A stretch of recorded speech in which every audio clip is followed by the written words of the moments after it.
नमस्कार,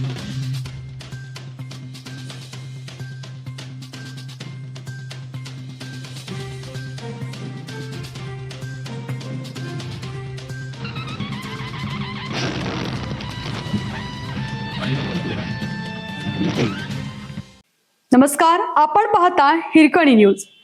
हिरकणी न्यूज प्रत्येक क्षण ताज्या घडामोडी आणि महत्त्वाच्या प्रत्येक बातमीसाठी नेहमी तत्पर. धमक्या येत असतील तर दिपके यांनी पुरावे द्यावेत. कॉक्रोच पार्टीचे नेते अभिजित दिपके यांना धमक्या येत असतील तर त्यांनी पोलीस ठाण्यात रितसर तक्रार करून पोलिसांना पुरावे द्यावेत, असे आवाहन पालकमंत्री चंद्रकांत पाटील यांनी केले. येथील जिल्हाधिकारी कार्यालयात अधिकाऱ्यांची आढावा बैठक घेण्यासाठी गुरुवारी आले असता त्यांनी पत्रकारांशी संवाद साधला. दिल्लीतील आंदोलन प्रकरणी पोलिसांनी दिलेला विशेष अहवाल चक्रावणारा आहे. तो पाहिला तर चक्कर येईल. पोलिसांनी पकडलेले सर्वजण कोणकोणत्या गुन्ह्यात होते याची माहिती अहवालात आहे.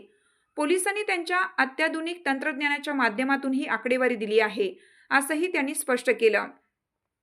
ते म्हणाले, पोलीस किंवा शासनावर आरोप करणारे कॉक्रोच पार्टीचे नेते अभिजित दिपके यांनी आरोपाचे पुरावे पोलिसांना द्यावेत किंवा त्यांनी न्यायालयात दाद मागावी. त्यांना धमक्या येत नसतील असे माझे म्हणणे नाही, पण धमकी देणारा भाजपचाच आहे हे कशावरून?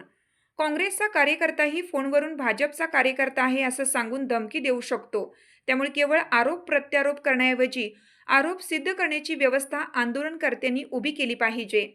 ते म्हणाले, लोकशाहीची सुंदरता अशी आहे की कोणीही आरोप करू शकतो. राहुल गांधी देखील आरोप करत आहेत, मात्र आरोप केले म्हणजे ते सर्व खरे असतात असे नाही.